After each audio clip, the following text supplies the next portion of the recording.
Hey, welcome everybody. You're listening to the Total Basis podcast. I am your host, Felipe Milicio, and with me as always is Sean Flannery. Sean, how you doing this evening? Hi guys. I'm good. I'm good. I've been up since 3 o'clock in the morning.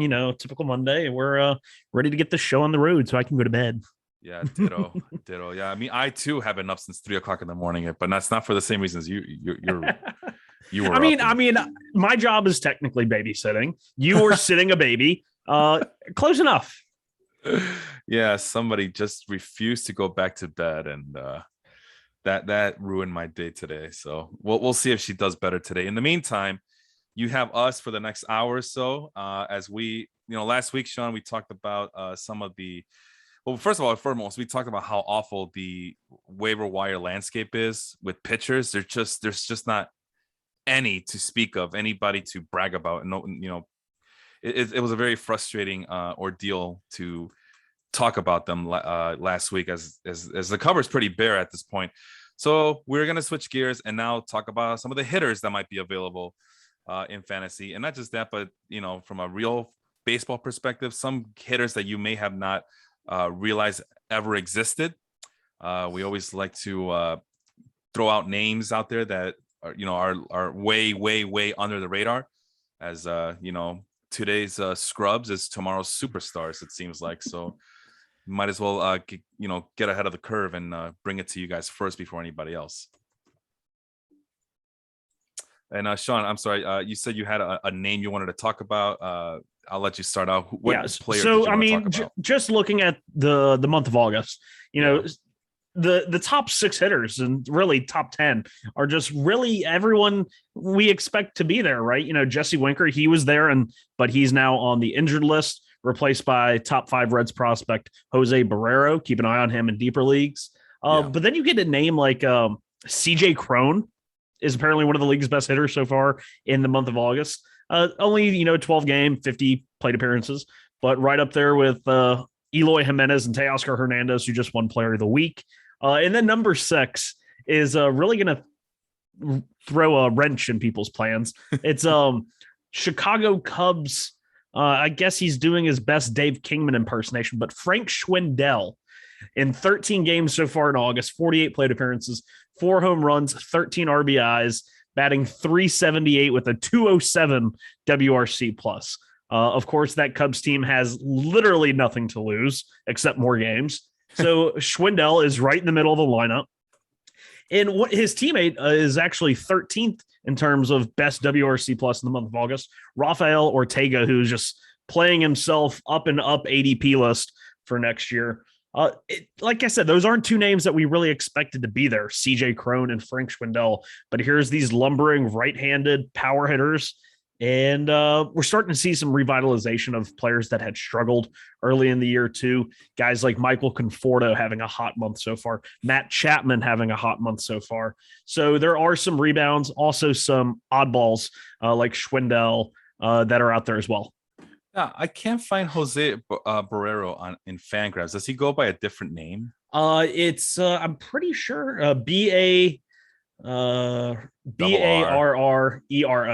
Oh, there he is. So there why isn't he showing up when I type up? Oh, okay, because he's still listed as in AAA. Is that the same guy you're talking about? Yeah, Jose Barrero. Yeah. He's had a 153 weighted runs created plus, 305, 389, 584 slash line in AAA. That's good for a 413 WOBA, and he chipped in a little bit of power, a little bit of speed. Yeah, 17 home runs, 15 stolen bases on the year so far, and less than 300 plate appearances in the minors. He might not be Jesse Winker, but he might just be something that your team needs, especially if you're trying to catch up a little bit in stolen bases. He's a guy that could do it. So I lied. I said, I promised that we were going to talk about, go all the way back to the beginning of the month of August, right? But because for all your loyal listeners out there, you get an extra 2 days from me. I'm going back to July 30th up to the present time to check out the stats.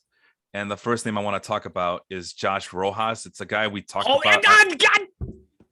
What? You beat me to it. That was who I was going to pick. Well, you know how I go. Well, you picked all those other guys. I mean, yeah, because Rojas was going to be my crown jewel of analysis. But go ahead. Tell me about Josh Rojas. This guy, you got 5 names and you're mad that you didn't get the 6th name in. Come on, man. You know how it works. I throw you the names. I feed you the rock. But anyway, Josh Rojas is a guy we talked about at the beginning of the season. I know you were high on him earlier on when Ketel Marte went down. Of course, I don't know. I'm not familiar with his game log, but he just kind of disappeared. Injured. Yeah. Oh, broken pinky. Okay. Broken pinky. Hit by pitch, I believe, or stolen base. Oh, okay. I honestly thought that Diamondbacks were getting a lot of the scrub players back, and Rojas was kind of like the odd man out. But so far, since July 30th, he's the trade deadline, right? He's been killing the ball lately. You're high on him. Are you still high on him now? Yeah, he's really helping me out in that 30-team dynasty league. I was laughed at when I saw Josh Rojas, absolutely crushing the ball in spring training, and I was like, here's a guy. He's not going to light up, crazy amounts of stats, but in very deep leagues, depth is important. I sacrifice prospect depth for actual major league talent depth. And I lost Nick Madrigal. So Josh Rojas became my starting second baseman. And then on July 21st, he was hit by a pitch, broke his hand or pinky, whatever it was. And since coming back on August 10th, he's had 23 plate appearances with 10 hits, and they don't have the amount of walks right there, but he's got a home run, 3 doubles, and a triple. That's good for a 476 average over his last 6 games. And he came back hot. Sometimes it's very weird with injuries. Sometimes a player will come back and they'll struggle for like a month or a week. And then some guys like Fernando Tatis and Josh Rojas just come out of nowhere and absolutely blast the cover off the ball. There is a little bit of rain to drop on his parade, though. For the month, he has a 570 WOBA. If I could get this to blow all the way up, but his expected WOBA is 301. So he is massively under or overperforming his expected stuff right now. But in such a short sample size, you'll take whatever you can get, especially from a guy like Josh Rojas. And once again, he's batting leadoff just like he was at the beginning of the year when all the injuries started to pile up for the Diamondbacks at way back in April, May, maybe even June. But he's not, according to Roster Resource, he isn't playing regularly. It seems to be like Josh Van Meter has played a lot when he was out. Yeah. Ketel Marte still playing center field. I don't think they want him there full time. Pavin Smith and Chris, that lineup they're just figuring out the pieces for next year, I think. Yeah, they have to, because this year is pretty much gone unless they're facing the Padres. So call the ambulance. Not for me. Get snow hit by the Arizona Diamondbacks. Their second no hitter of the year. Screw you, Major League Baseball. So Josh Rojas is at 51% ownership rate. So go pick him up, I guess. Sean's a big fan. And been a fan for a long time. For a very long time, yep. And he's batting leadoff. So what more do you guys want? The only bad thing is that he's on the left-handed side of that's not a bad thing. It's not a bad thing. It is if you have to share time with people. Does Roster Resource say he's actually in a platoon with someone? No, but the fact that he's been he got benched on Wednesday, he got benched on Saturday, and like you mentioned, Josh Van Meter took his spots in the lineup. Van Meter is batting leadoff, but Van Meter's also a lefty. Each time that Rojas gets and sat. He's got a 797 OPS and a 113 WRC plus against lefties. He's not platoon material. No, Rojas. Oh, God. Rojas. Yeah, Van Meter's really he's the quintessential quad A player, which we had a post about quintessential quad A players in Baseball Life earlier this week. I get all that. Just why is Rojas getting benched for a quad 8 player? Because he just came back from injury. I don't care. Rojas should be good to go. Let's go. What is he, a catcher? Anyway, Rafael Ortega is the next guy on the list. You just mentioned him a little bit, but just to show off the July 30th numbers. Obviously the Cubs traded away a lot of their big pieces, and Ortega should be benefiting from the extra playing time.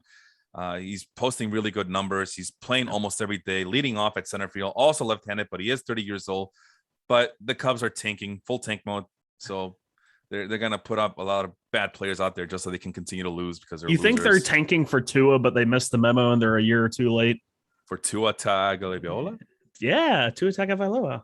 No, man, wrong sport. Wrong sport. Cubs are that out of touch. They might have missed the memo there. No, man, that's why they got rid of Theo Epstein. I thought that Jed Hoyer was supposed to fix all that because Theo Epstein was so disconnected. All But hail Jed. all hell no, Jed. But things to like about Ortega: has 4 home runs since July 30th, posting good on base, very patient hitter. Swinging strike rate is above 10%, however, so that's something I worry about. He doesn't make very consistent contact. That's might be the problem there. But so far, he's taking advantage. Like I said, taking advantage of the playing time. What do you? I mean, I think you mentioned him already. But anything else you want to add to? Yeah, I think he's been super impressive. Obviously overperforming a little bit, but I mean the underlying numbers are good enough. Over the month of August, 368 expected WOBA, 468 WOBA. He's hitting a lot of line drives. High expected batting average, one of the highest in baseball over that time period, in which he's batting 404, which is close to the major league lead in batting average over that time. So we'll see. We'll see what the Cubs do. But that's Rafael Ortega, 45% ownership. So a lot of guys, a lot of people are not convinced. We move on to another Cubs player. You already mentioned him as well, Schwindel, who I just wanted to mention went from 1% to 14% this week. So the dreams do come true. I am manifesting Frank Schwindel right now. I'm sorry, manifesting Frank Schwindel. Yeah, in onto people's rosters. Oh, I see. There you go. But currently at first baseman, what else has he done? Also hits the 4 home runs just like Ortega since July 30th. He is actually more of a free swinger than Ortega, however, like really impatient at the plate. I said Dave Kingman. Yeah, no, I yeah, but 13.2 swinging strike. I don't know, man. Dave Kingman. I'm just looking at the numbers from July 30th, and Schwindel has only struck out 20.4% of his plate appearances. So, I mean, I'm assuming Kingman was much higher than that, but he does hack a lot. And he does put a good barrel percentage on that ball. But anything else you want to add about Frank Schwindel before we move on? Not really, but he is an interesting player because once again, he's done very well in AAA, and he's just kind of aged out at AAA and bounced around to a lot of teams. And usually we see these guys, they get called up, they hit a couple of home runs, but they're striking out like 30% of the time. And the team that calls them up usually doesn't keep them around. But Chicago, like we said earlier, has nothing to lose. So why not let Frank Schwindel play every day in left field, even though he's probably more of a first baseman? Yeah, even though he's 29 years old and he's been playing every day, batting second, bats right-handed. You got nothing to lose. No, literally, you got nothing. You said it right the first time, but you kept going. No, they have nothing, literally nothing in this on this team. So, yeah, he'll be around for a little bit.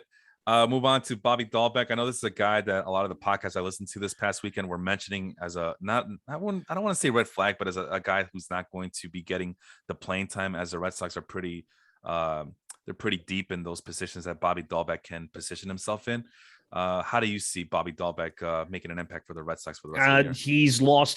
He's lost his spot on the roster. I believe. I mean, once Kyle Schwarber was traded for, even though he was injured at the time, we saw the writing on the wall. At this point, Dahlbeck will probably be a platoon player, which he has done fairly well against lefties. So if you're in a daily league, I mean, it's like night and day lefties to righties for him. He's batting almost 280.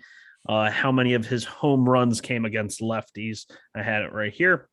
Yeah, he has 6 home runs against lefties in 139 plate appearances, 8 home runs versus righties in 193. Righties have owned him basically all year. Lefties, he actually has some success. He's 18% above league average against lefties, 32% below league average against righties. So settling into a platoon there, Dahlbeck is. It's just a really flawed approach, a legit 30 grade hit tool. But he's got huge power. I mean, there's no doubting that. It is a 30 grade hit tool. And interesting note, Travis Shaw is back with the Red Sox. That was also mentioned this past weekend, and now I'm seeing it, and I still can't believe it that it has come full circle for Travis Shaw. Yes, he has.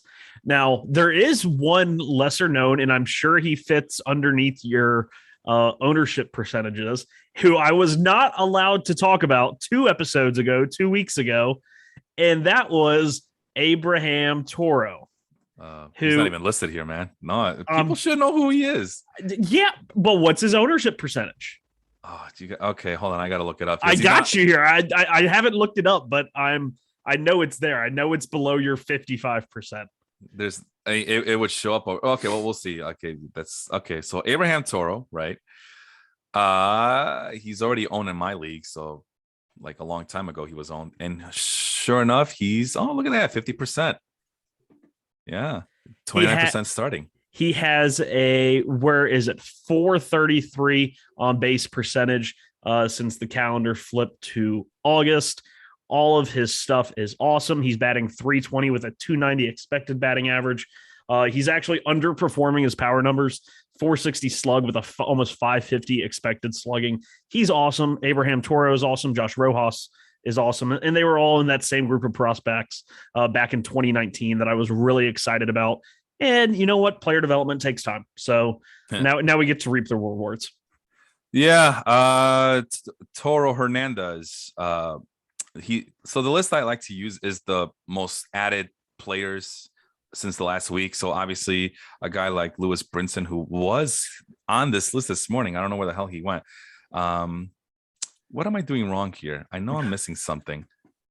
What am Ask Penelope. I'm sure she'll tell you. I mean, it's all. So I know I saw him earlier this morning, but he had like a ridiculously high Recently increase. added. Yeah, increase from last week to this week, and now he's gone. But I'm pretty sure he's 50% as well. But right now, the number one guy on this list is Anthony Santander from 47% last week to 64% this week. Obviously, that's well above the 50% that I wanted to discuss. But that's all this list is. He's also in the top 10 of the highest WRC plus in the month of August so far. Two spots behind Schwindel. He's sandwiched right between Bryce Harper and Starling Marte. So interesting little tidbit there. Yeah. All right. Well, let's move on this list. Mitch Moreland was next, but it looks like he was just DHing this past weekend for whatever reason. So do we really need to talk about Mitch Moreland at this point? I like Mitch Moreland, but no. Okay, let's move on then. Austin Nola. Oh, bro, you're gonna see that this list is full of catchers, and Austin Nola is one of them. He's alive. I was surprised to see his name on the list. I know I picked him up in that crazy Yahoo league that we're in, the 10-teamer, the daily head-to-head 10-teamer points league. He went up from 31% to 33% this week, and it looks like he keeps rising little by little shortly thereafter. But for the month of, since July 30th, Austin Nola has hit the cover off the ball, shown a lot of patience, although, in terms of outside the strike zone, he doesn't swing it too much outside the zone. His overall swing percentage is still pretty high. So that means he must be very aggressive when he sees the ball go down the middle. But he still makes really good contact rate, doesn't have a very high swinging strike percentage, and has a 51.9% StatCast hard hit rate. But, just like Nick Madrigal for a long time, did not put a barrel on that ball. What do you make of Austin Nola's resurgence on this list here? I'm trying to remember what kept him out all year. And looking back at the game log, he missed from May 24th to July 22nd, so 2 whole months. Since then, he's been solid. It's still only a matter of, let's look, 48 total plate appearances since July 22nd. He has 16 hits. 4 of them came in 1 game. So it's a little bit of a mixed bag. He has a 432 BABIP, but he is making solid contact. He's not swinging and missing. The swinging strike rate over the last couple weeks is like sub 5%. So seems to be dialed in, but he is a catcher. So no, man, you hold your breath. We're always looking for catchers. We're always looking for catchers around these parts, right? So there's one. Go pick him up right now. I'm a big fan of Austin Nola. So when he's healthy, obviously. Tyler Wade, that screams part-time. I wasn't going to put him on the list, but it's just because the Yankees are just injured everywhere. I feel like we have to talk about him. What do you think? Tyler Wade used to excite me like 3 years ago, and now I think he's just depth on the Yankees that they need because they have a lot of injuries. Yeah, I mean, he's playing shortstop, so Gleyber Torres, I don't know when he's coming back, but so far Wade has shown a very good approach, posting a walk per strikeout ratio of 0.63 since July 30th. What else? Very patient outlook. I mean, very good approach. It comes with the, very patient swing percentages that show up here. decent amount of contact, especially outside the strike zone. Very low, sub 10% swinging strike percentage. But he's a slappy hitter. The exit velocity is 85.2%. But he's taking advantage of the playing time, and I think that's why he's been kind of rising on the list here. Where is the ownership rate?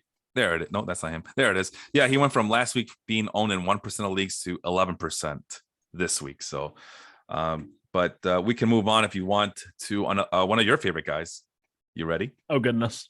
Luis Arias. He's back on this list. Yeah, there we go. That's when we thought we were done talking about him. He just keeps coming back.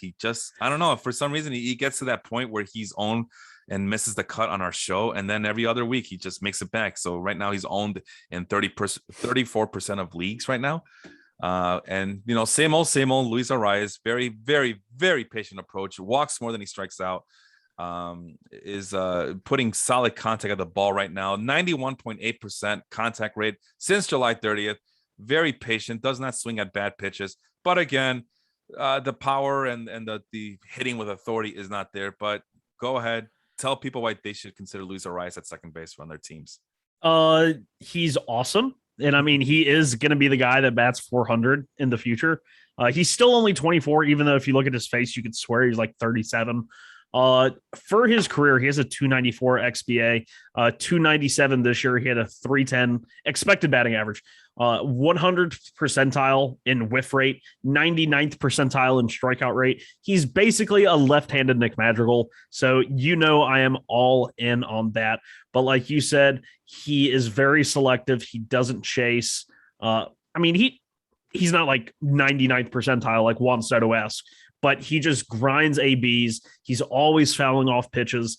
And when you're a hitter like Arias and you are consistently fouling off pitchers' pitches, then just by matter of default, when they do come back over the middle, when you've made them throw 3 pitches out of the zone and then foul 2 that were close off, you're going to get a good pitch sooner or later. And he doesn't miss. He has one of the highest line drive percentages over the last 2 years in all of baseball, which fuels that expected batting average, even though he doesn't hit the ball all that hard. Granted, exit velocity is a career high 89.3 this year. So interesting development, but I like him. I've always liked him. You might think he's too slappy, but I think there's a legitimate skill set there. He could be a valuable piece that the Twins might trade. I think that would be an interesting trade piece for them because they have all these middle infielders. They have Austin Martinell, they have Royce Lewis, they have Nick Gordon, who's been playing a lot of center field for them. Luis Arias, with how many years of control he has left and his skill set, I think he could be traded. Yeah, it sounds like you said it yourself. He looks like he's much older than he is. I don't need to look at his face. I can just see the plate approach and I could see. But no, there's something I always liked Luis Arias for some oddly reason. And I explained that earlier this year throughout many shows. And he does have potential and ability, at least this year, she's shown so far to hit the ball with a lot of authority. But unfortunately for him, he misses the cut. There's always another second baseman that I like just a little bit more on my teams every single time, but he's a good fallback guy, And I believe he's the only player in Major League Baseball that's played probably like at least 200 games that has more walks than strikeouts. He has 74 walks to 72 strikeouts. So really not something you see every day. And if we go all the way back to our baseball life Rockies and out of the park development, Luis Arias in Coors Field was an absolute menace. He just kept getting hurt because I think he's actually 37. He has the body of a 37-year-old. But yeah, he racked up so many hits, so many doubles. He was awesome. He's always going to be one of my favorites. Yeah, he has the plate approach of a 37-year-old too. So moving on to Seth Brown, who's looks like he's on the heavy side of the platoon with Stephen Piscotty over there in Oakland. There's not a lot to like here except other than the fact that he is on that heavy side of the platoon, but since July 30th has struck out 30.8% strikeout rate, only a 308 on base percentage, so very mediocre numbers. Has shown great patience, especially on pitches outside the zone. He doesn't swing at too many bad pitches. And for that, that's part of the reason probably that he's been on fire is because he's seen a whopping 51% of pitches inside the strike zone. So he's making them pitch the pitches that he wants to see, but still a 308 on base percentage, it kind of leaves you wanting more. Anything else you want to add about Seth Brown there, Sean? I think we mentioned this player who I'm about to compare him to earlier in the year. Taylor Ward, who is, big top prospect for the Angels. Yeah. And this year, he's like a converted catcher and he's playing some outfield and he's bounced back and forth. But when I just look at Seth Brown's baseball savant page, I see a really good max exit velocity of 113.7. So there's raw power there. And I see a 90th percentile outs above average. So he's playing above average defense, which we've noticed that Oakland has really cornered the market on premier defense. They view that as the market inefficiency in baseball now. And then you see a good sprint speed. He just seems like a toolsy player who maybe hasn't figured it out yet. But in AAA this year and last year as well, or in 2019, he absolutely tore the cover off the ball. He had a 986 OPS in AAA 19. Granted, it was the PCL, but he's 29, late bloomer possibly. He's susceptible to off speed and breaking pitches, but he really does hit the ball hard. So there is kind of this twinge of his defense keeps him on the field until he kind of gets in a rhythm at the plate, which is always a possibility. Yeah. By the way, question for you. Do you like the chewy Chips Ahoy or the original Chips Ahoy? Oh, that was out of left field. I guess the chewy. I guess. Gross. Gross. That's one of our questions that Vince is asking over at Food Life. So I thought it was pretty funny. Just kind of showed up right now while I was checking my phone right now. What was I talking? Oh yeah. Okay, so the next guy on the list, he made it on this list for whatever reason, but Brett Phillips, I don't know if I want to talk about him, but he has 3 grand slams this year. So that's 12 RBIs right there. If you happen to have Brett Phillips in your lineup every time he's hit a grand slam, tell me what the lottery numbers are for next week. Yeah, pretty much. But Brett I don't even know if you can call it a heavy side of the platoon, but he has been playing 3 out of the last 6 games in right field, batting near the bottom of the order for the Tampa Bay Rays. In the meantime, since July 30th, he has only 19 plate appearances, but he's made the most of it. 3 home runs, 10 RBI, like you mentioned, horrible on base percentage. But the big whopper is that he's hit a 60% hard hit rate in terms of StatCast numbers. There's nothing else to really like unless you really like this Brett Phillips kid character, whatever. He's basically Kevin Kiermaier with power. And I mean, he plays the defense Kiermaier does. He has the speed Kiermaier does, has the arm Kiermaier does. Just the bat is, very wishy-washy. But he has, I think, more raw power. And he's fun. He's a fun guy. He's the one that has that really crazy laugh. I'm sure you've seen the clips of him. He laughs like a damn dinosaur. I don't know what dinosaurs sound like when they laugh. But did you say that he's a mushroom? Yeah, he's a fun guy. Yeah. Anyway, well, Brett Phillips does show up. He went from 2% to 3% this week. So did Kevin Kiermaier, going from 8% to 9%. And we could talk about him right now. If I can find him. He actually, the month of August has been pretty kind to him since July 30th. He's shown a very good approach at 0.71 walk to strikeout ratio. On my list that I have here, I have ranked 38 players in terms of WOBA, the weighted on base average figure. And he's ranked number 12 on this list. So he's doing something right. A little bit on the aggressive side, however, and pitchers they don't have an incentive to throw anything inside the strike zone, but he makes a decent enough contact to make it count. Does have a pretty high swinging strike percentage of 12.8 since July 30th, and doesn't really hit the ball with much authority. So I think you mentioned it, right? That this is the opposite end of what Brett Phillips can bring you. But Kevin Kiermaier just came back from injury, has been playing almost every single day, in center field, also batting near the bottom of the order. Do you like Kevin Kiermaier the rest of the season now? No. Okay, let's move on. Granted, he has a very glitchy swing in MLB The Show. And so whenever they put out a diamond card of him, I always use it because he's just like his stats could be really garbage. And he just has this swing. It's like Charlie Blackmon in that game. It just ding, ding, ding. Everything's a base hit. All right, let's move on to our guy who we talked about at the beginning of the show. Wait, did you record when we started singing? Where did you come from? Where did you go? Where did you come from? Connor Joe. I'm not sure if we had recorded. I don't think we had. But Connor Joe, yes. Tell us. Well, first of all, there's a lot to like here. Leading off, just like Rafael Ortega, leading off every single game for the last 6 games for the Rockies in left field. He is 29 years old, former first-round pick, 39 pick overall for the Pittsburgh Pirates. So there is a little bit of pedigree, but he does bring a lot of to the table. A very good plate approach in terms of the walk per strikeout ratio at 0.67. Let's see what else. Very patient approach. We like those guys who are very patient. 8.6 swinging strike rate. So he doesn't like to swing at pitches that he doesn't like. And the best part about him is probably you can call it the Coors Field effect, whatever it is, but the exit velocity of 90.4 miles an hour to go along with a 40.9 Statcast hard hit rate. Sean, why should we go out and pick up Connor Joe right now?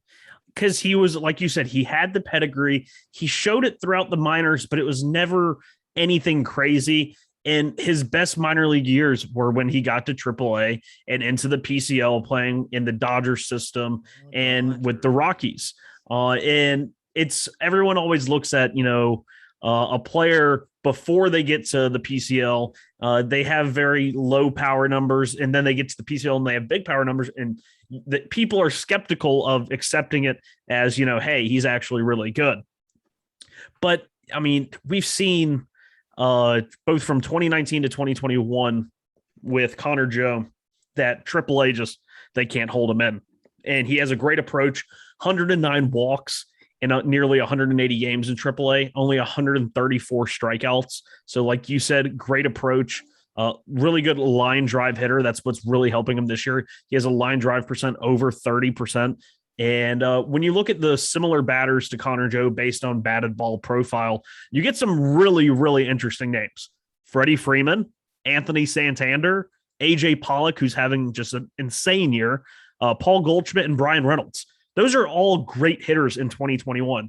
And Connor Joe is posting very similar batted ball data to them. So, yeah, I really like this.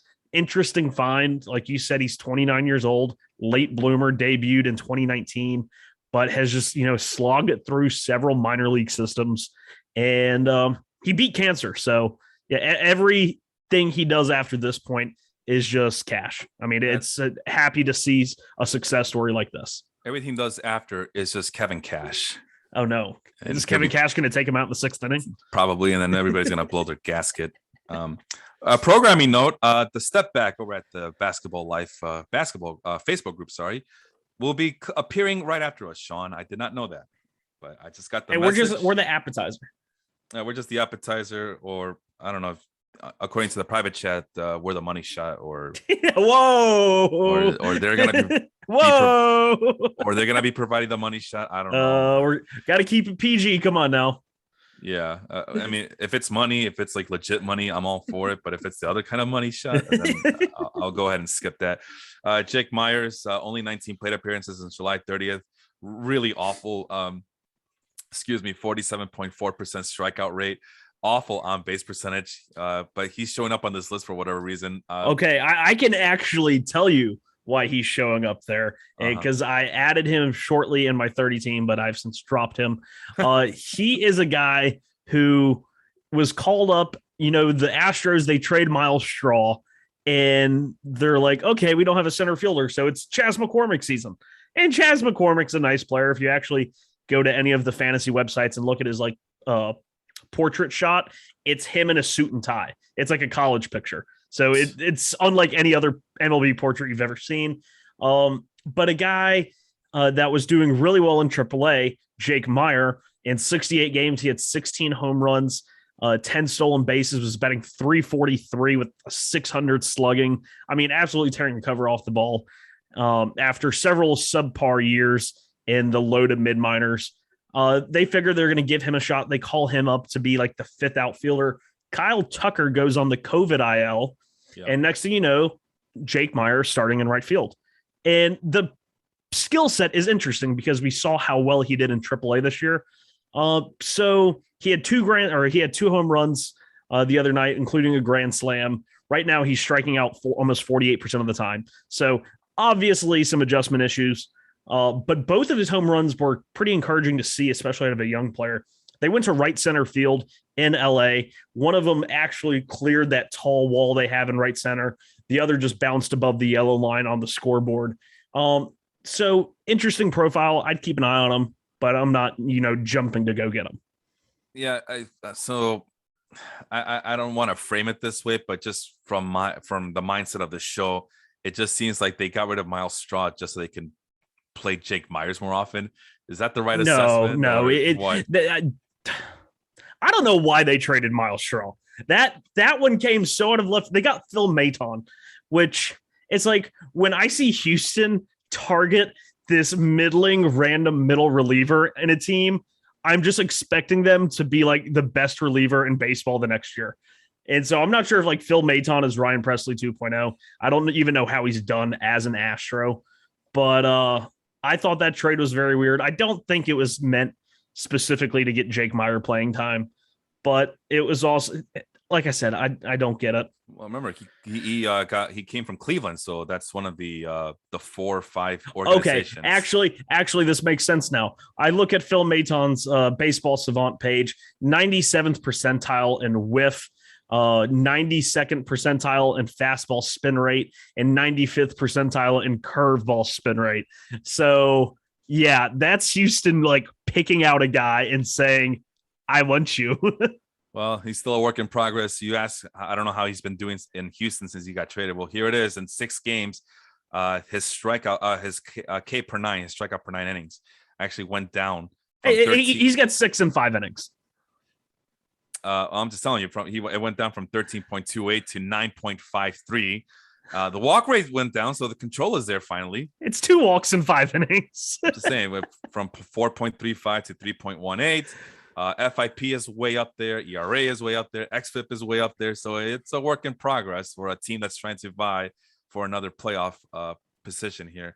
How's the Sierra? You know how I like my trucks. Yeah, I don't have him pulled up, but I can. I got it. I got it. 4.55. So yeah, work in progress. If he is going to utilize the toolsy portions of those StatCast numbers are able to indicate.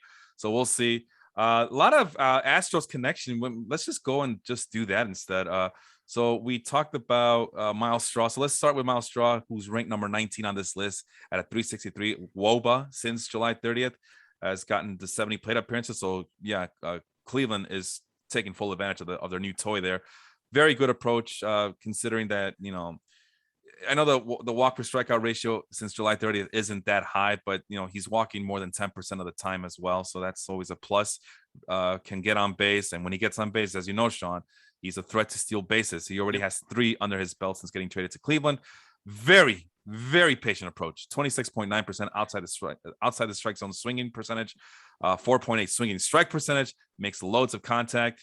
But he does not hit the ball with much authority. But I like him. You like him. I mean, his defense, he's a superb outfielder with superb speed. He's shown that great approach all throughout the minors. I'm pretty sure we've talked about him ad nauseum about how good his approach was in the minors, with his 268 walks to 357 strikeouts. I mean, 268 walks is a lot of walks. And he had a 394 on base while in the minors. And when you pair on base skill with speed, you get success. And yeah. I really like Miles Straw. That trade that Houston made was really head scratching. I guess they felt like they needed more relief pitching, which when you get to the postseason, relief pitching seems to be the thing that gets you more than a center fielder. Yeah. And Cleveland's trying to also come up with trying to figure out how they can come up with the fastest outfield ever. I think we talked about this, that they purposely are giving away all their good hitters and are opting for speed and defense and fielding. Yeah, I mean, you're looking at lineups now that are Miles Straw, Ahmed Rosario, Jose Ramirez, Oscar Mercado, Andres Jimenez has finally been called up and is playing some infield for them after Cesar Hernandez was traded. But hey, don't bury the lead here. The most important guy that you didn't mention was Bradley Zimmer, the fastest guy. No, according to Statcast, the last 3 or 4 seasons, it seems like, except he can't stay healthy. Well, he's finally healthy now, and he's been playing almost every day on the heavy side of the platoon with I don't know, maybe Ernie Clement, I guess. No, I don't know. At any rate, Brad Zimmer is playing almost every day in right field. So yeah, that's a pretty speedy outfield. And if you want to include Ahmed Rosario playing in the outfield as well, you can. So we'll see. I think it's mainly been Rosario at short, Jimenez at second, and then Yeah. Mercado, Left. Mercado, Straw, and Zimmer in right Yep. field. Yep. Okay, that's interesting. Yeah, and again, Rosario can play outfield. I think that was a plan from the very start until things happened. But until things happened, that could be the whole name for the Cleveland Indians season. Things happened. Name change happened. Not trying happened. Francisco Lindor was traded. No, that happened in the offseason. But yeah, but basically, if we are to have a poster child as to what this season 2 of the Total Bases podcast is about, Miles Straw would definitely be a part of it. So along with Nick Madrigal and Slappy and Speed. Slappy and Speedy. Yeah. Anyway, we move on to another Houston Astros player, Chas McCormick. Been playing almost every day, actually every day in the last 6 games, somewhere in the outfield. 26-year-old. Where is he? I just saw him on my big list here and I lost him. So, you know what I got to do, Sean? It's a simple solution. It's a control F for Felipe. There you go. Chas McCormick, striking out at a strikeout rate of 32.7%. Doesn't walk much. Very, very extreme aggressive hitter. Swinging strike percentage of 14.8. But the thing that to like about him is that he has posted a 92.5 exit velocity, along with a hard hit rate of 48.4% and a barrel rate of 16.1%. And that's all as of July 30th. So, we understand what's going on here. But can he put things together and be more consistent, Chas McCormick? Possibly. I mean, it's one of those. He was never a very enticing prospect to begin with. Like I said, I if I'm Houston, I would have stuck with Straw, but I guess they really like Jake Myers or Chas McCormick or a combination of the two, Yeah. Okay. Well, you know what? We talked about him. The connections are all there. Like, it's like I told the guys in the basketball podcast, which, as we mentioned, they're coming up after us right now. Jacob and Leon over at the Step Back. I told Jacob the other week on one of our many shows that I did with him actually last week or a couple of weeks ago. The dots are there, Sean. It's our job just to connect them. Our job is just to connect those dots. And here it is. Ahmed Rosario, part of those dots. 70 plate appearances since July 30th, has already put up 3 stolen bases. But the approach is a lot to desire. Only a 0.29 walk per strikeout ratio, but he is posting some really good slash line, 359 average, 386 on base, 578 slugging percentage. So what's causing all that? Well, he's still a very aggressive hitter, swinging at 51.1% of pitches that he sees. Makes enough contact to be relevant. The swinging strike rate is above 10%, however, so that's a thing to worry about. But here's what we like about him coming from the shortstop position is that he's posting a 42.3% hard hit rate according to StatCast as of July 30th. You're a Mets fan. He's a former Mets prospect. Is Ahmed Rosario, does he still have a chance to meet that potential that we all loved when he was in New York? He's never going to be what, Baseball America, Baseball Prospectus, MLB thought he was going to be in terms of, because the issue with him was he always had the bat speed and he had the contact ability. And it was if he grows into power. And here he is. He's 25, 26 years old now. Right. The power's just not coming.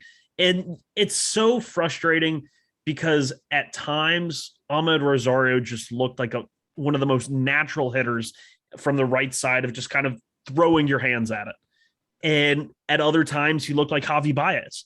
And when you look at his progression through the minors, you would see high contact rates, high swing rates, and he just had the ability to get hits on these minor league pitchers because he had quick hands. He had a long bat. I mean, for how not really strong he is, I believe he had like a 32, 34-inch bat. It was a little insane. And he just seemed to get to everything. And when he got to the majors, they pounded him inside and he couldn't turn on it. And it just never worked out. I wish the best for him. He can go on these tears. MLB Network had the players with the most 4-hit games this year, and it's Tatis, Rosario, and then there were 2 others. Maybe like Rafael Devers was one. And so he can just go on these tears where he gets real hot. But even in his best year, 2019, That second half that everyone was like, oh my God, he's legit. It was a high BABIP, high ground ball rate, uh, drop in hard contact rate, which weren't things that you wanted to see in an alleged breakout. So at this point, I think he is what he is. He's a very like poor man's Tim Anderson who just doesn't hit the ball hard. But Whoo, his boy. defense is kind of better. Yeah, I mean, let's see, where was I? I'm at Rosario. He's at yeah, 0.9 defensive runs above replacement since July 30th. So if it's positive, it's good. So Kevin Newman, speaking of positive, he's at 1.0 defensive runs above replacement. That's the that's the defensive calculation that they use for the Fangraphs WAR, the wins above replacement figure there. Kevin Newman went from 4% to 5%. I picked him up in the Baseball Life League. Why? I'm going to tell you why. He doesn't strike out a lot. He doesn't walk a lot either, but that means that he just makes a lot of contact, which he does. A contact rate overall of 88.5%. Outside the strike zone, contact rate is 69%. Nice. Very patient approach. But Kevin Newman does leave a lot to be desired. 84.2 exit velocity as of July 30th, 30.2 hard hit rate. But if you're just looking for a solid guy who can make contact and is not going to hurt your batting average, and in a league like ours, right, Sean, we account for singles. I mean, he is batting 228. Well, as of July, this is as of July. Okay. Yeah, July 30th. That's the reason why he's been going from, it's a small jump, right? From 4% to 5%. And the reason why I picked him up in the Baseball Life League is, we'll see if the hot bat continues on from here on out.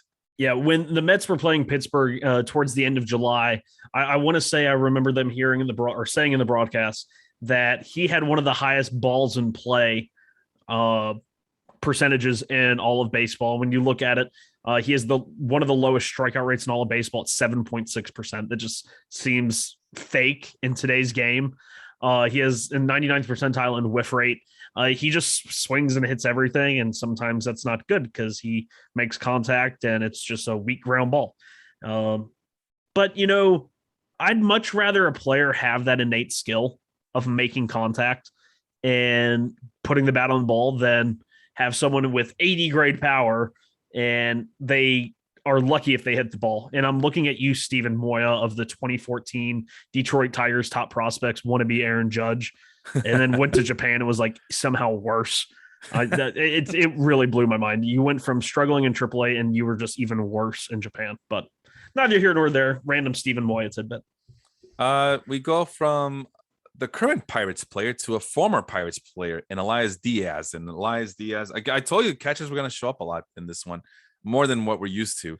Elias Diaz has posted a really good walk per strikeout ratio, especially for him. Most importantly, has 4 home runs since July 30th. The batting average is at 280. The on base is at 326, but that's not the reason why he's up on this list. He's a catcher. Catchers, as we know, they're a desert when it comes to the waiver wire, and he looks like he's swinging a hot bat for the moment. Is he? I mean, he plays for Colorado. Sean, is he worth keeping around for the rest of the season for these teams? I mean, maybe if you're in a 2-catcher league and you're just really struggling. At best, he's a Rockies catcher who maybe runs into slightly more home runs than the next guy. It's hard to really be like, yep, Elias Diaz, go get him. I can't get excited for Elias Diaz.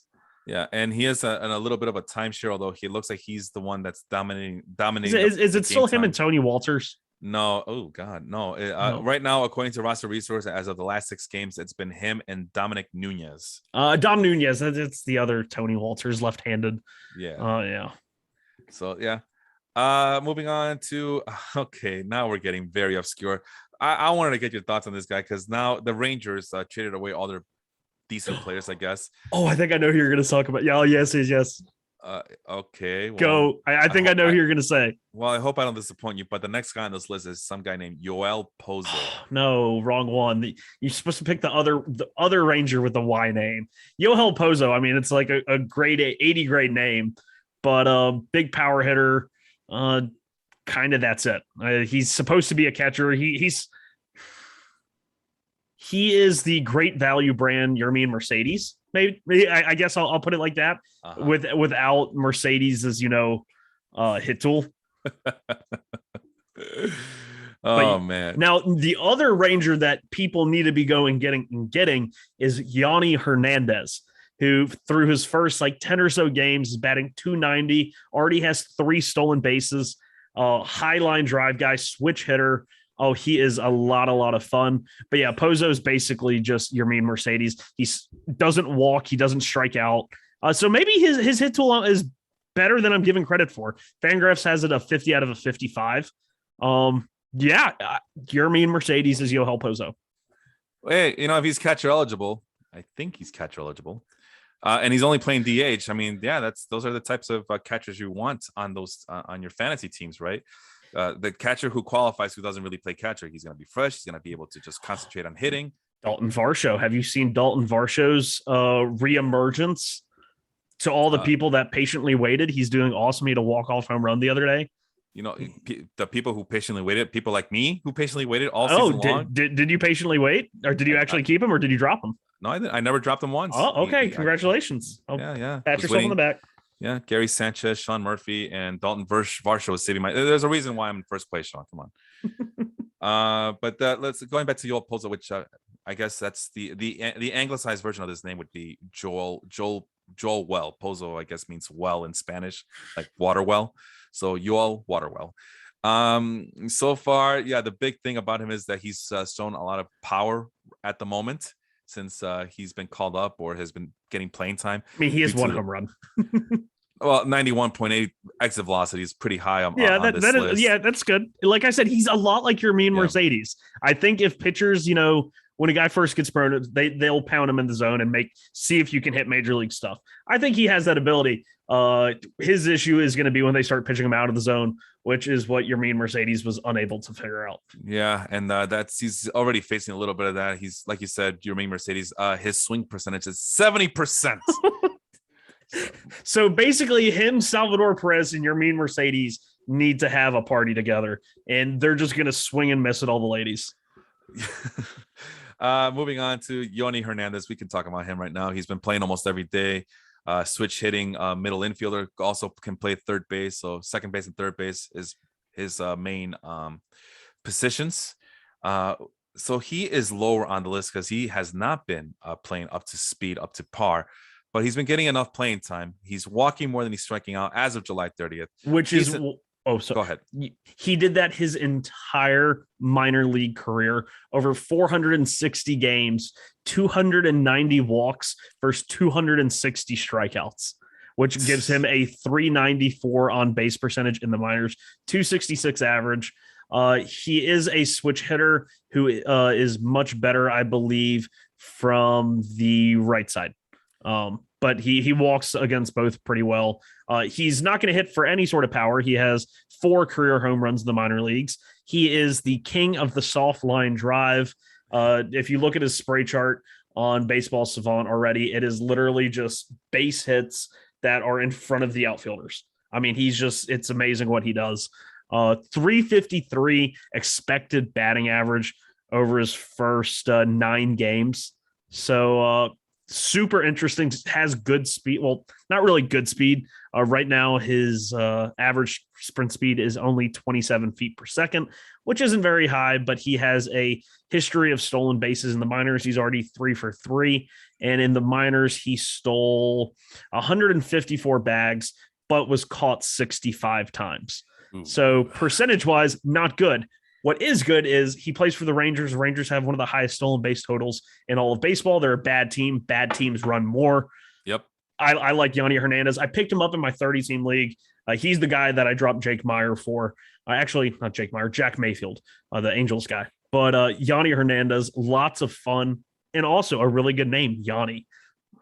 Yanni, well, he's a Greek singer. Yeah, it's like the Greek version of Bono, Yanni. 3 stolen bases already since July 30th.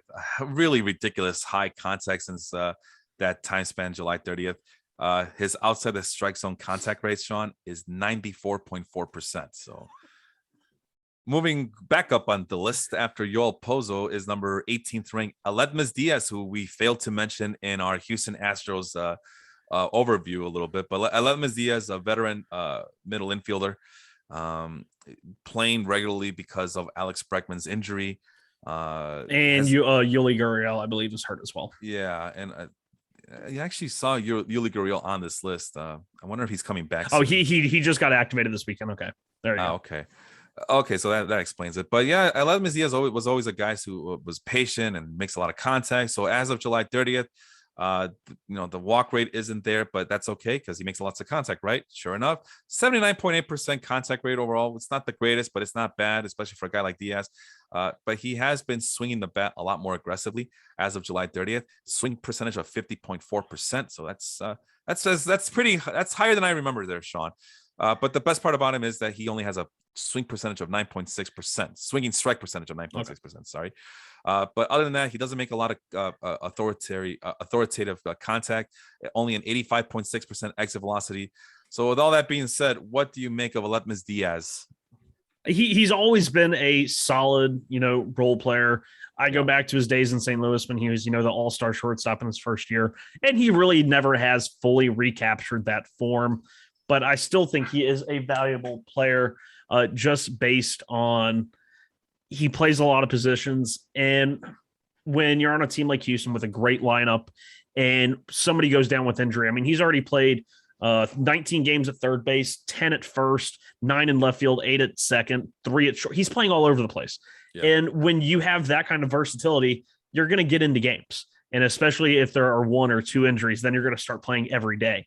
And then next thing you know, you're looking at a guy who can bat 270 plus in a good lineup. You're going to start seeing some runs and RBIs there. And that's what we've seen with Aledmys Diaz this year. All right. Okay, so I guess we got halfway through this list of 38 players that I have up on the Fangraphs machine. It is the top of the hour. Did you want to do the remaining 18 lightning round style, or did you just want me to give you a couple of names that sound interesting on this list? It's up to you what you want to do here. You give me a couple and I'll say yay or nay. Okay, Pedro Severino, catcher for the Baltimore Orioles. Okay, no. That's a no. Miguel Rojas, 32-year-old infielder from the Miami Marlins. I'm all in on Miggy Rowe. Fun fact, I read it was on somebody's tweet, so I'm sorry I can't credit you.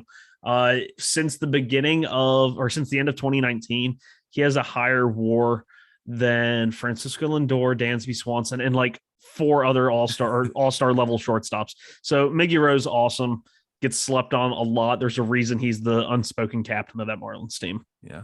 Currently, top of the order is where he resides for the Miami Marlins. Colin Moran always makes these lists. Yay or nay?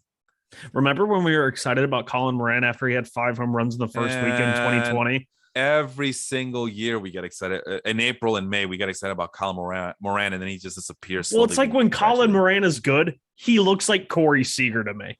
Yeah. Like with that left-handed swing and he hits. Wait, are you sure it's not Kyle Seager instead of Corey Seager? No, I think he looks more like Corey. Kyle's always been a little bit more squatted. I feel like Moran and Corey are both pretty stand up in the box. I gotcha. But kind of levery swings. But yeah, Colin Moran's just, oh well. Whatever. At least they might have missed the Colin Moran deal. But kudos to the Pirates for absolutely nailing the McCutchen for Brian Reynolds deal. Oh yeah, there you go. So some, it's not all bleak out there in Pittsburgh. They got some interesting pieces in their farm system. We'll see what happens in the future. Maybe we'll talk about it next week. We are due for a prospect show, so we'll see. Let's see. Corey Dickerson, platoon player from the Toronto Blue Jay. What do you think? Finally hit his first home run of the year. Congratulations, Toronto. I mean, that was the Corey Dickerson from Miami to Toronto, but the real player on that trade has been the submariner Adam Simber, who's starting to eat a lot of innings in that Toronto bullpen, which has been their biggest, downfall this year. Right. And it's even extended to Brad Hand, who came in and walked Jared Klenick on 4 straight pitches for a walk-off walk. So next guy, Miguel Sano, big power hitting first baseman for the Minnesota Twins. Yes or no? He's still a thing. Yeah. Where is he? The Twins are still a thing. Well, they still got games on the schedule, so yes. Miguel Sano going from 52% last week to 54% this week. So yeah, I cheated there. How's he doing? 214, 304, 444 on the year. He's been doing a lot better. 365 on base percentage since July 30th. Very patient approach too, by the way. I'm just saying this might be the start of something here, Sean. We might be sleeping on him. Well, Miguel Sano in the baseball life out of the park simulation, Miguel Sano ended up going to the Phillies, and like in the third or fourth year in the same year, he set a new single season home run record and also set the single season strikeout record in the same year. So I remember you saying that. Yeah, I remember he that. had like the stupidest year, but maybe Miguel Sano he's 28 years old. Maybe he has a 50 home run season in him. I believe in it. I believe in it. Just has to be like Pedro Serrano, man. Just has to make contact with that curveball. Jonathan VR, your favorite player of all time with the Met. Yay or nay? He's had a good week. I'll give him 10 days. I'll give him that. You know I hate praising Jonathan VR. Yeah. I loathe Jonathan VR. What was it? I think it was in 2019 where I basically drafted him as a very late round pick, thinking until I realized, you know what, this is peak Jonathan VR. It's all downhill from here. And so far it's been, but like you said, since July 30th, he's been posting decent numbers. He's always been an aggressive hitter, and he's still aggressive now. But he's limiting strikeouts. He's limiting, well, as best as he can, right? But the swinging strike percentage is low. The contact rate's way up. But other than that, there's really nothing much to brag about. Jorge Mateo, let's see, where was he? Mateo. Oh, the Orioles. When did that happen?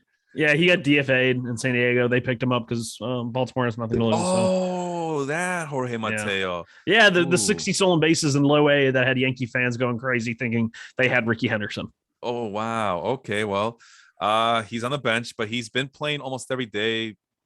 Yeah, I saw someone on Orioles Twitter, which I didn't know was really a thing. And your season is really down the chute when you put out a tweet complaining that Jorge Mateo is playing more than Ramon Urias. I guess that's the things you argue over when you have one of the worst teams in baseball. Well, he went from 4% to 6% ownership rate over at CBS Sports. Go ahead. That's just a speculative stolen base ad to me. Like you're hoping he plays every day, and literally every time he gets on base, he's going to run, which isn't going to be often. But if he gives you something like 8 to 12 steals rest of season, that's probably a win. So far 3 stolen bases as of July 30th. Not much else to brag about him. So there you go. Brian De La Cruz also showed up on the list. Is he someone we should talk about? He was the prospect the Marlins got back in the deal from the Astros. I can't remember who they even sent over to the Astros. Relief pitcher, Yimi Garcia. Guy who we lose some saves on switching teams. De La Cruz was kind of like Jake Meyer having an awesome year in AAA Round Rock, or actually they're not Round Rock anymore. They are the former independent team, Sugarland Skeeters. Yeah, he was having a great year. He kind of reminds me of like Starling Marte, which is funny because they trade for him, they trade Marte, and then they trade for this guy who really looks like a younger Starling Marte with probably a little less contact ability, but has shown off all 5 tools: speed, good arm, good defense, except he's in right field. Marte made his debut in left as a young Pittsburgh Pirate many moons ago. But interesting player. I'm not really sure the staying power of Brian De La Cruz, but, speed, and he plays on a bad team, so chances are he might give you some power speed. Yeah, he has all the tools: screwdriver, hammer, tape measure. Well, that's the funny thing in the Mets broadcast. Whenever they describe a player when they're doing the defense, the defense for each team, and they'll call him a 5-tool player, and they actually have like the little the mascot tools that they have running around the track at one of the ballparks. Yeah. They have them like doing a dance across the screen from SNY. It's really funny. The sad part is that I reach my limit as to the tool names in my head that I could come up with at the moment. I am like, if my wife ever sends me to like Home Depot or to Lowe's, I'm like, no, maybe you should come with me. I'll drive you to Home Depot, and then you can go in and get whatever you want. I will do that for you. I will use my car so you can put your dirty tools in my car. And what kind of guy is this? I tell you what. Okay, so Brian De La Cruz batting 8th regularly now as of this past week. We move on to Jorge Alfaro, who Marlins left fielder. Yeah, that's still crazy. Although he has been catching the last couple of games, so things are coming back to normal. Oh yeah, because Alex Jackson got acquired, so he's been also playing. We mentioned him either last week or 2 weeks ago. But Jorge Alfaro, I don't know, yay or nay. I'm not. He's actually having a better year or actually, that's not the person I had pulled up, but there was somebody who compared Jorge Alfaro to Christian Yelich this year, and the numbers were near identical. Obviously, not on base percentage, but in terms of batting average and home runs and like runs scored, it was like all the same. I want to pull it up. It's Jorge Alfaro. Come on. Yeah, I know, but it's Jorge Alfaro. Oh well, here's something. Reason to pick up Jorge Alfaro. He has three stolen bases. This is what it was. It was posted on August 15th. In 250 at bats, Christian Yelich is batting 236 with 7 stolen bases, and Jorge Alfaro in 224 at bats is batting 237 with 7 stolen bases. So that means Jorge Alfaro is more better than Christian Yelich. Yeah. But I've been poo-pooing on Jorge Alfaro all year long, all off season long. But yeah, 3 stolen bases from a catcher, you'll take that. What you won't take is the 40%. And this is again as of July 30th. But the thing you won't take from him is the 40% strikeout rate. So no, I will pass on that. Didi Gregorius also making the list here. Yay or nay? No, I mean, I think I've always been the low person on Didi. Even when he was going to Philly, I'm like, okay, he's gonna bat 250 and hit some home runs. Yeah, I think we've seen the best of him. This was not the year to pick up or draft Didi Gregorius. Another Phillies infielder, Ronald Torreyes, former Mets, former Yankee. Thoughts on him really quick? Yes or no? Vince liked him.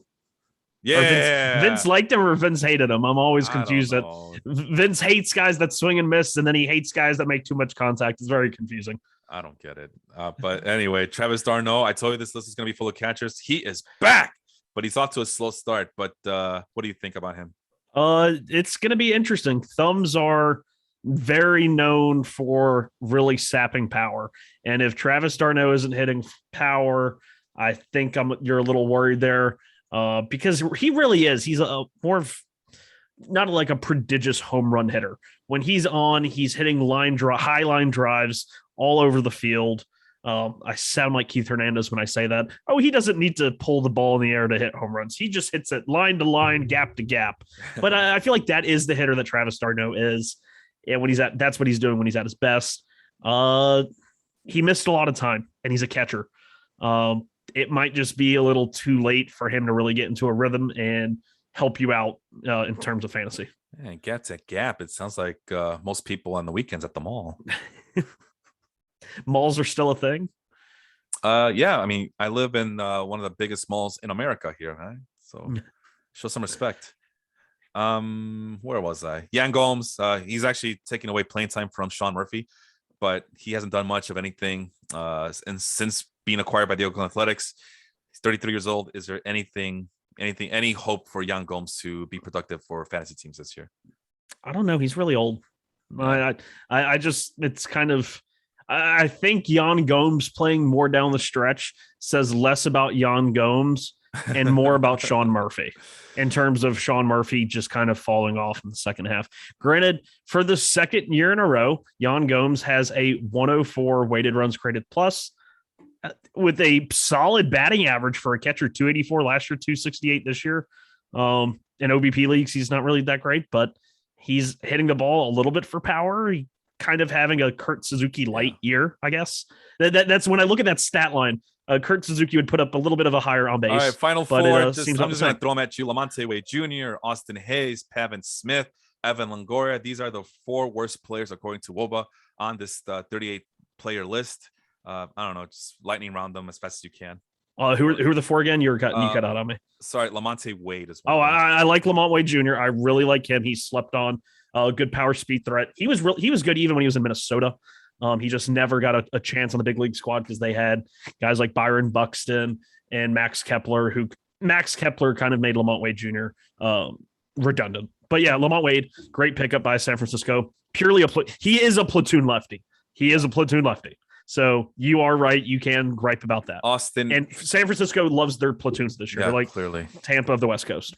Yeah, that's why they're so successful. Because why go with regular time players when you can just do part-time players? Why use many players when few players do trick? Like Kevin from The Office. Hey, you guys! Why use all these regular playing players when you can just use different players to play the same position. It's less work for everybody and more production for everybody else. Oh God. I use this number as a placeholder for the other numbers. I don't understand. Speaking of which, Austin Hayes. Austin, he's had a good, like, or has he been really bad or really good? I remember as of July 30. I mean, he does play every day, so that's a good thing. He's playing every day. In the outfield that should have been there for the Orioles since 2018 or 2019. But you have an outfielder of Austin Hayes, DJ Stewart at DHing, Anthony Santander, Cedric Mullins. This is what the Orioles always wanted from their outfield, right? And now that they have it, they still suck. But as of July 30th, he has been struggling a lot lately. Just there's no discernible skill set that I want to brag about with Austin Hayes right now. I just don't think has the hit tool, and I think he's one of those righty guys that when he faces major league pitching, they just have to. They don't have to throw him a strike because he's going to swing. Right. Granted, he has 13 home runs this year. I didn't realize he had that many on the year. But he's, this is like his third time where he's had, a cup of coffee in the big leagues. And his 2019 was, at that last month of the year, everyone loved him. He put up like 1 WAR in 20 something games and batted over 300. And then 2020, it was like he batted 280, like cool, but no authority. And then this year, now he has 13 home runs, but his batting average is down the tank at 240 with a sub 300 on base. I guess like my most positive outlook here is maybe he can still be Harrison Bader, which even then is like, I'm not sure how much of a compliment that is. It's a decent compliment because Bader's been doing pretty. Wait, am I confusing him with somebody else? I don't know. It's late. Pavin Smith is the next guy on the list. He's been really in a very awful slump after showing some signs of life last month. I know you're a big fan. He's going to bounce back from this, is he, right? Of course he is. And I think he's proved himself to the organization and has really solidified himself. He's, played what seems like almost every day for that team. Yeah. He's played in 106 games, and I look at his WRC plus and I'm like, he's better than that because it's at 98, but it's a 271 slash line, 326 on base, and a 413 slugging. And he's just had these months where he'll hit the ball like these up and down in terms of hitting the ball hard and really good quality of contact. Yeah. It's he's still young. Power was never his calling card. I still think he could not necessarily grow into some power, but really learn to tap into more of it consistently. And I think he's proven himself to the point where Christian Walker might be on the outs. Yeah, I think Pavin, sorry. It'll be interesting to see what they do with him because Seth Beer has been great in AAA. And if there is by some crazy chance no DH, maybe Seth Beer plays first base. Maybe Pavin Smith goes to right field. I think that Arizona team's going to look very different next year. I think David Peralta's gone. Cole Calhoun will be gone. Ketel Marte could be gone. They just promoted. They're a really good top prospect outfielder. There's 2 of them that are basically the same, really good hit tools. One tore his shoulder at the beginning of the year. The other just got promoted to AAA and is a center fielder. I think it's Thomas. Thomas is the one that Alec Thomas. Yeah, Alec Thomas. Really? Corbin Carroll tore up his shoulder at the beginning of the year. Okay. But Alec Thomas just went up to AAA.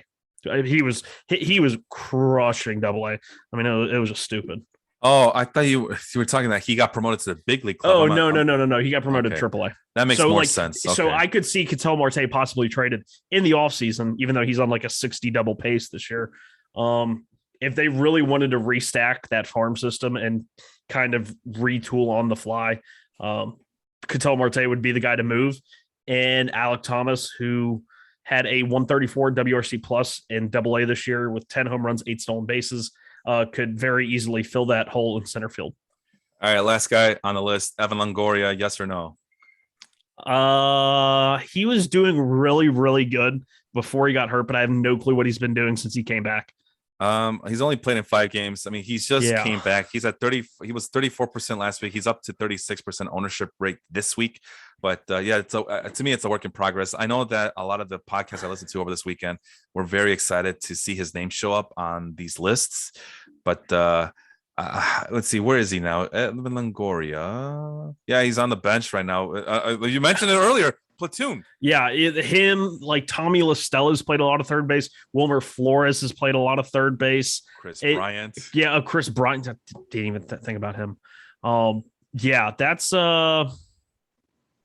I mean, his numbers have been like just so good the last 2 years. Yeah. And you're like, what the hell does this mean? I don't think he stays in San Francisco after this year. I think KB stays. So maybe Evan Longoria is playing for one last contract. Yeah. He's going to go to the Yankees. Oh, no, I don't think it's so. Chase Headley all over again. No, there's no way on God's green. No, there's no way on God's green earth that he goes to the Yankees. If anything, he looks like he might go to the Diamondbacks just because they're the Diamondbacks, right? No, but yeah, he's crushing lefties. He has a unbelievably good 1,227 OPS against lefties this year. 735 OPS against righties. So well, he's definitely some platoon issues here. Yeah, he's definitely getting his bearings straight. He just came back. He's trying to get his timing back. I forgot what the injury was, but regardless, that's the list right there. 38 players. Some of them are useful. Some of them are not. Some of them might bounce back. Some of them might be on the dip. It is up to you to decide which direction you want to take your team. If at any rate, I hope for those who don't play fantasy baseball, you learn a little bit of maybe what would you say coming attractions in the future there, Sean? Yeah, possibly. Names that you haven't heard before. You might be hearing a lot of more often. At least that's the whole point of these shows and these episodes. With all that being said, I hear my baby crying. I haven't seen her all day. For Sean, I am Felipe. Let's call it a night. We will see you next week. Bye, guys.